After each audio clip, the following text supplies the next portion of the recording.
আজি ৰাতিৰ কাৰণে ঘৰত চিকেন অনা হৈছিলে আৰু ঘৰতে আছিল গাজৰ আৰু কেপচিকাম। ভাবিলোঁ আজি পোলাওৱে বনাই খাওঁ।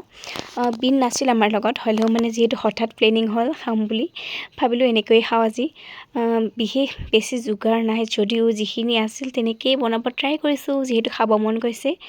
এয়া প্ৰেছাৰ কুকাৰটোত তেল দিছোঁ, লগতে অকণমান ঘিউ দিছোঁ আৰু তাৰপিছত তাত দিছোঁ ইলাইচি, দালচেনি আৰু পিঁয়াজ দিছোঁ আৰু তেজপাত দিছোঁ 2 খিলামান আৰু কেঁচা জলকীয়া অকণমান কাটি দিছোঁ আৰু ইয়াত লগতে খিচমিচ দুটামান দিছোঁ আছিলে।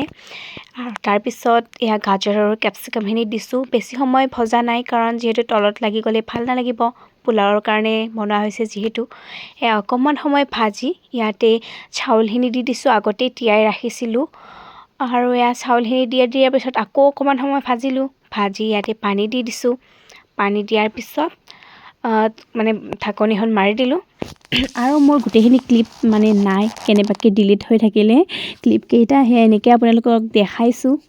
এইখিনি যিখিনি ক্লিপ আছিল একেবাৰে সহজভাৱে বনাইছোঁ। ইয়াত বিশেষ একো তেনেকৈ মছলা পাতি একো নাই, অনলি নিমখ আৰু জলকীয়া আৰু কেপচিকাম গাজৰখিনি তেনেকৈ চিম্পলকৈ বনাই খালোঁ আজি। আৰু লগতে অকণমান চিলি চিকেন বনাইছোঁ, তাৰ ৰেচিপিটো দিয়া নাই বাৰু। আজিৰ ভিডিঅ'টো ইমানেই আছিল, বাই।